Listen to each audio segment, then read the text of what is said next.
All right, so we have the bug out event happening right now in Pokemon Go. It is day 2, I believe. It started yesterday. So let's take a look at what the bonuses are during the event. There's a buzz in the air. Get ready to catch a swarm of bug-type Pokemon during the bug out event. So this event runs from Tuesday, March 17th, which was yesterday, at 10 a.m. to Monday, March 23rd at 8 p.m. local time. And it looks like we have some lure module bonuses. So here it says different Pokemon will be attracted to regular lures, so that'll be the purple one, throughout the event. So starting the 17th, so yesterday when the event started at 10 a.m. until March 19th, which is on Thursday, which is tomorrow as of recording, at 10 a.m. local time, Paris and Sizzlipede will be appearing more often in those lure modules, or with those lure modules. And then when that ends on March 19th at 10 a.m., from that until March 21st at 10 a.m. local time, you have Cutiefly and Sizzlipede appearing. And then from there on March 21st, 10 a.m. to March 23rd at 8 p.m., so that's when the event ends, you have Combee and Sizzlipede. So you'll have Sizzlipede appearing during every single one of those time frames, but then you have Paris, Cutiefly, and Combee that will be featured during specific times during the event. Paris, Combee, and Cutiefly attracted to regular lure modules will have an increased chance of being shiny. So a pretty good chance of getting shiny, hopefully. I'll probably put a couple of lures down here once I go for a walk, and then put one in front of my house, because I am sitting on top of a Pokestop, and I'll see if I can try to get a shiny during the event. I probably won't. I probably won't document that part, especially when I'm at my home, because for doxing purposes, I don't want people to maybe try to figure out where I live. So, and then along with the bug out event, you have the Go Pass Bug Out 2026. So here it says from Tuesday, March 17th at 10 a.m. to Monday, March 23rd. At 8 p.m., which is, again, the whole event. You can collect Go points, increase your rank, and unlock themed rewards like Stardust, XP, Pokeballs, candy, and more. So here we have the major milestones, and it says, as you progress through your Go Pass, you will unlock major milestones, including the following bonuses. So I already paid for the pass. I've been doing that for the last maybe almost year, or a little over a year that they've been doing this. I think the first couple that they ever did this, I just sort of never bought it, but I decided to buy it because it's more rewards, and I think it's worth it because you're playing over the course of either a week in some cases like this, or you're playing over the course of an entire month, which right now we have the March one that's out right now. And I think that in that case, the $7 that it's worth, or that you have to pay for, I think it's worth it. So tier 1, you have double XP for successfully catching Pokemon with nice throws or better. And then tier 2, you have two different ones here. So for tier 2, for the non-Go Pass Deluxe one, you get double candy for catching Pokemon. And then if you are a Go Pass Deluxe holder, then you get triple catch candy instead of double for having just the basic one. And then it says keep an eye out for additional bonus tasks for your Go Pass Bug Out 2026 during the event. And then Pokemon debuts. So the following Pokemon first discovered in the Galar region are making their Pokemon Go debuts. So you have Blipbug, Dottler, and Orbeetle, so the entire Blipbug line will be in the game. And it says additionally, for the first time in Pokemon Go, you may encounter a shiny Sizzlipede if you're lucky. So I'm hoping to maybe get a shiny Sizzlipede. It would be really cool to have one.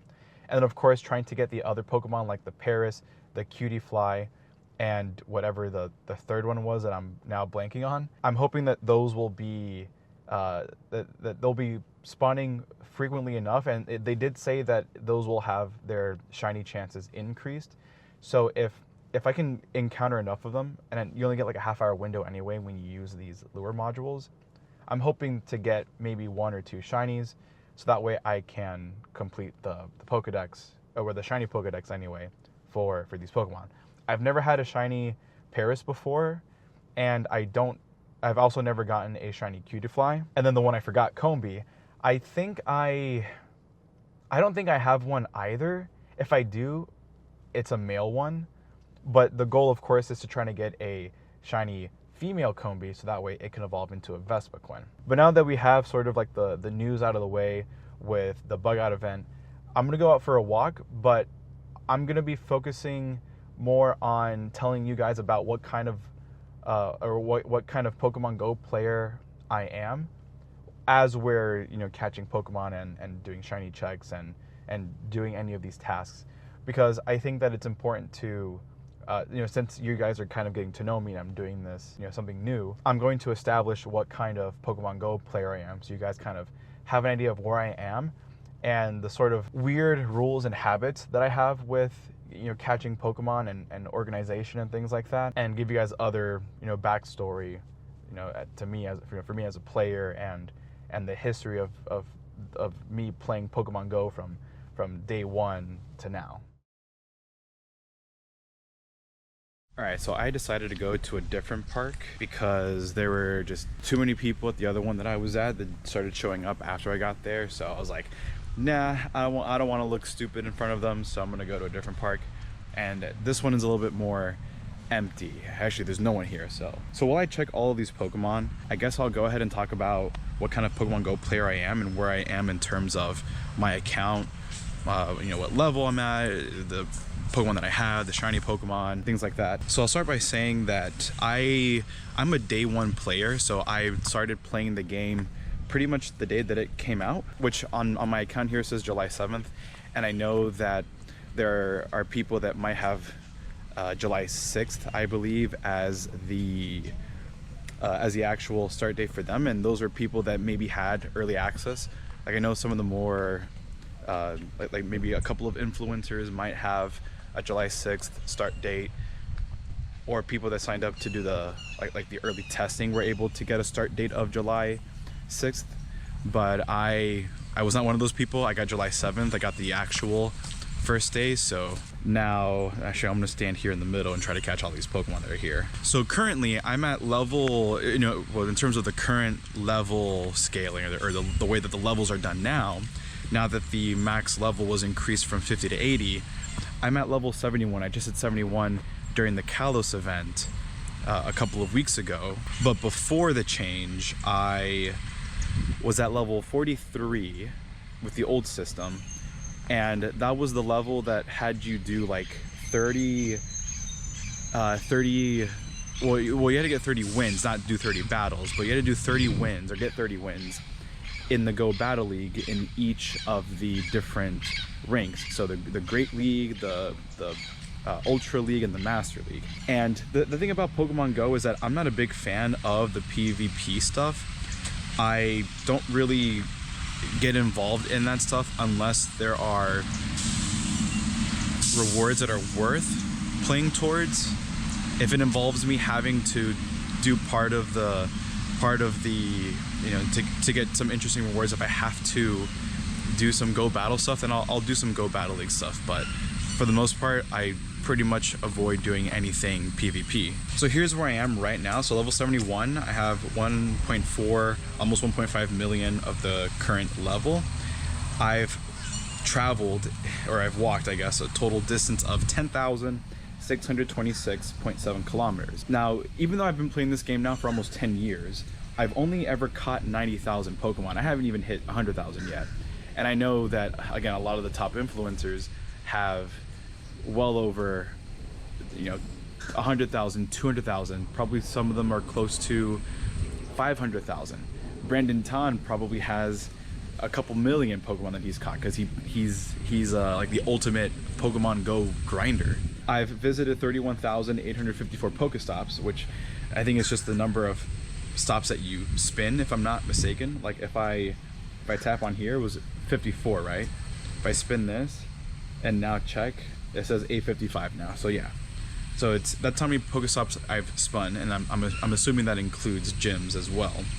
My total XP is 95,339,005, and as you can see, the start date is July 7th, 2026. Now, in terms of the medals that I have, so I have a few of these medals. Some of them are this is the collector one, but I have some of these from certain events like Pokemon Go Fest 2020.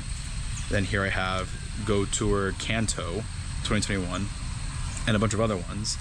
And then I have some platinum medals here, which given how regularly I play the game, I'm surprised that I'm still missing some of these. Like I'm surprised that some of these, like the Magikarp one, is only still in silver and not even at gold yet, because you need to catch a big Magikarp. I don't know what they consider big Magikarp. I'm assuming either XL at the very least, and then also including double XL. And then as for the medals here, or for the badges, like badges, medals, sorry. As for the medals for the types of Pokemon that I've caught, the only one I'm missing for Platinum is Dragon Tamer. So I haven't caught, surprisingly, that many Dragon type Pokemon. Like the only time that I really get to catch Dragon type Pokemon are when it's an event going on or a community day that involves a Dragon type Pokemon, but I still haven't caught enough to get the Platinum. But I'm very close. I'm less than 400 away, so I'm sure by the end of the year I should have a Platinum medal for this. And I've got 207 friends, and then I guess this is one of the weekly challenges that I was randomly put in, which is to hatch 20 eggs, and I've hatched nothing so far. And then once I check a few more Pokemon here, then I'll go ahead and show you guys what my Pokemon box is looking like, because I've got quite a bit of stuff there to talk about. I also went ahead and dropped a couple of lure modules to see if I can get some Paras to spawn and maybe get a shiny while I'm here. But let's go ahead and look at my Pokemon box right now. So I usually sort it by favorite, because when I do catch Pokemon, they're not automatically favorited. So by sorting by favorite, I can see what I caught recently, go through them, see what I want to keep, and then see what I want to transfer, and then just continue with the game. So I've got 6,458 Pokemon out of 6,500 total spaces. So that is a lot of Pokemon. I haven't cleared out these yet in like the last couple days, so it'll probably go down to about 6,300. I've got, you know, my eggs full here, and then I've got a bunch of tags that I have. And I figure that the shiny Pokemon are going to be the more popular for you guys to check out, so I'm gonna just kind of show you here what I've got kind of quickly. I'm not going to go over everything, but I do have quite a collection of shiny Pokemon. I've got 928 of them, even though in the tags here it shows a little bit different because I haven't tagged some of the more recent shinies. But I've got, you know, all of the Kanto starters. I've got a lot of Kanto Pokemon in general. Some of them are pretty cool, like this costume Psyduck from the event from a few months ago, as well as some shiny Shadow Pokemon. I've got a few of these. I think maybe like 5 or 6 of them in total.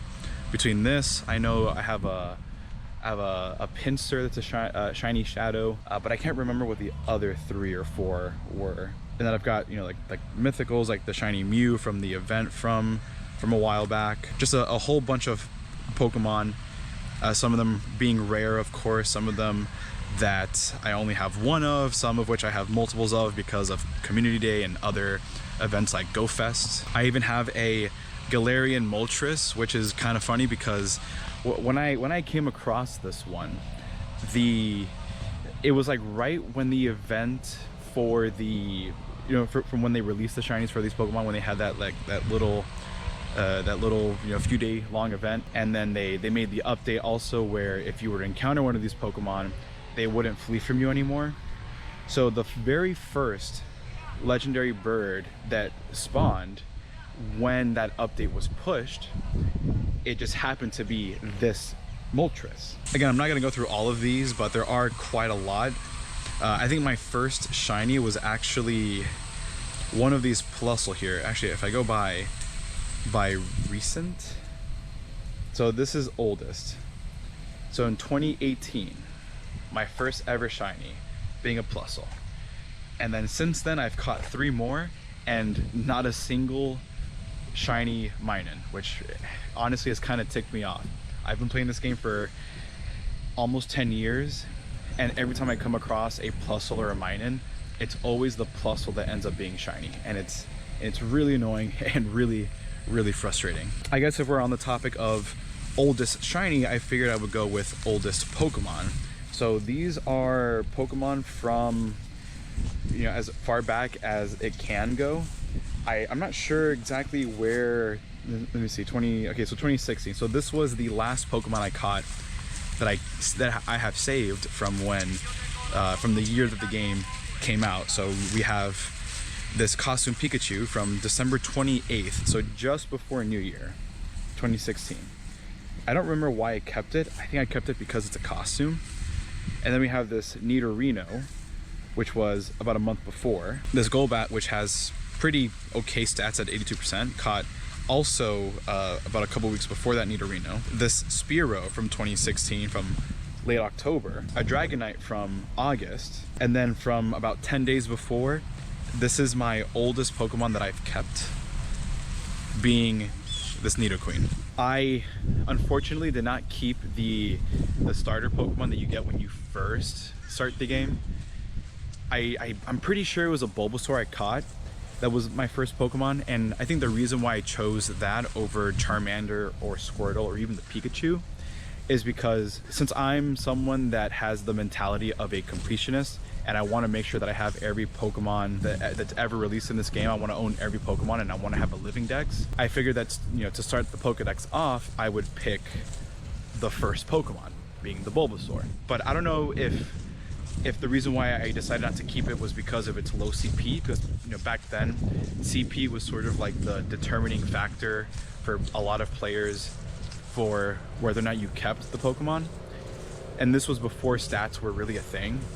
And I think I had caught a much more powerful Bulbasaur at some point, and I decided to just, you know, delete whatever wasn't high CP, and it just ended up being part of that batch. But since I caught this one in August, this was exactly 30 days after the game launched. So there was about a month's worth of Pokemon that I just decided not to catch, or sorry, not to keep. So anything that I would have caught beforehand that would have maybe had good stats, gone, totally gone. And I guess the next thing that I can talk about while we're catching Pokemon here is sort of the quirks I have when it comes to playing Pokemon Go. So I have an aesthetics thing where when I play, or well, I mean, this is sort of just in the last few years, that whenever I play Pokemon, whether it's a main series game or even Pokemon Go, what I've done is, for like I said, for aesthetic purposes, I gravitate more towards catching Pokemon in the same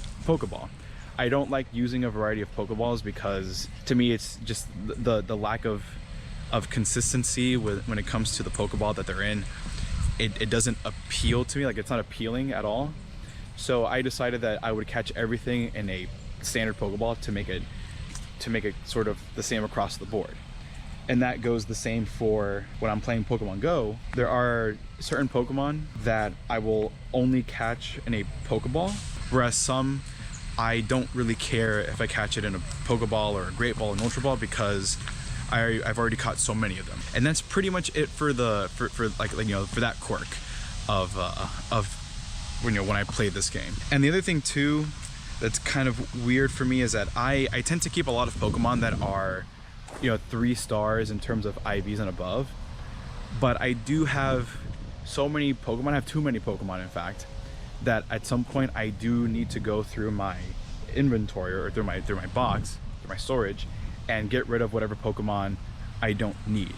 Like if I have 10 Pokemon that have similar stats that are 3 stars, then I should probably get rid of most of them and just keep like the best, you know, 2 or 3 of that Pokemon. And I guess sort of the last thing that I could talk about too is, you know, just my history with Pokemon Go and what it's been like playing Pokemon Go for the last 10 years. So obviously, like I said, I started playing day 1, and I was a pretty regular player for I would say about a year or year and a half. But then at some point in 2017, I think I just sort of fell off the game because there was nothing interesting going on. It was just sort of the same thing. You know, you open up the game, you catch a few Pokemon, maybe spin a few Pokestops, you do a gym battle here and there, and then that was kind of it. You can do all that within, you know, 30 minutes if you really wanted to. But because there was nothing interesting going on in the game for the first like year, I stopped playing and I lost interest in it. But then a few months later, or actually it was maybe about a year later almost, I got back into Pokemon Go because of Chikorita Community Day, which was in, I think it was like September of 2018. And I don't know what it was. Part of me was like, you know what, this is pretty cool. You know, you can encounter so many Chikorita, especially since it was a starter Pokemon. You can go out and catch a lot of Chikorita, and you have a pretty good chance of finding a shiny one. And that was interesting to me. I thought, okay, cool. I can get like like more shiny Pokemon, more than the one Plusle that I had at that time. So I decided then that day that I would drive to the mall that I, funny enough, worked at the time.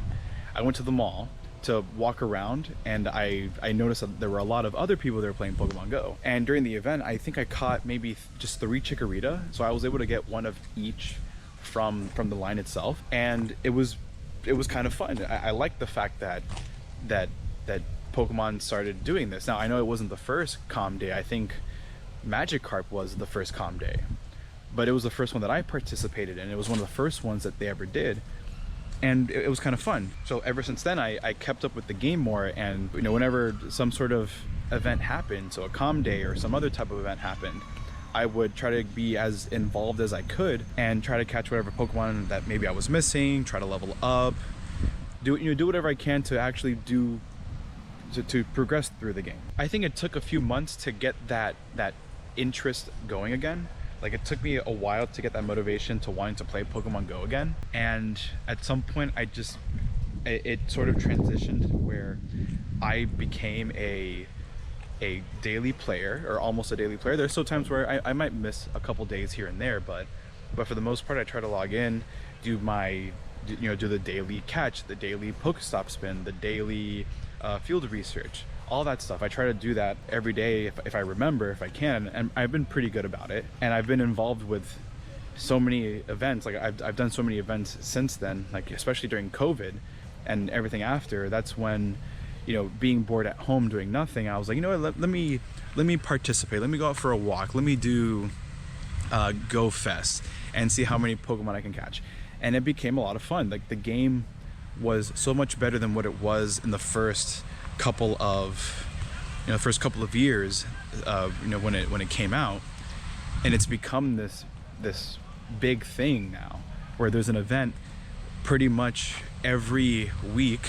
There might be like small gaps in between events, but there seems to be where an event is happening all the time. So as a Pokemon Go content creator, not me, but just like anyone that's doing Pokemon Go content creation, there's a constant flow of things that they can do to create content. So that's why I decided to start doing this, because there seems to be a lot going on in the game. There seems to be enough going on in the game that I can maybe every week make a video of me out here walking around catching Pokemon and whatnot, and see if maybe this becomes something that I can do regularly, maybe gain a following, and at some point be able to do a lot more than just playing locally. I can go around the world playing Pokemon Go while getting to experience different countries and different cultures, different people, different languages. That's the goal. That's the primary goal. That's why I made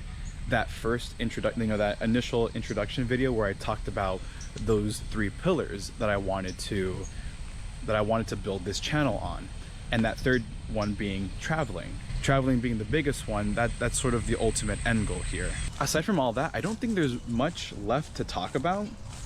Those are pretty much the big things that I wanted to cover. So the Pokemon, my level and experience, my history with Pokemon, I think I've covered all of the basic stuff. But if you guys want to know more about me as a Pokemon Go player and anything from my account, whether it's about Pokemon or whether it's about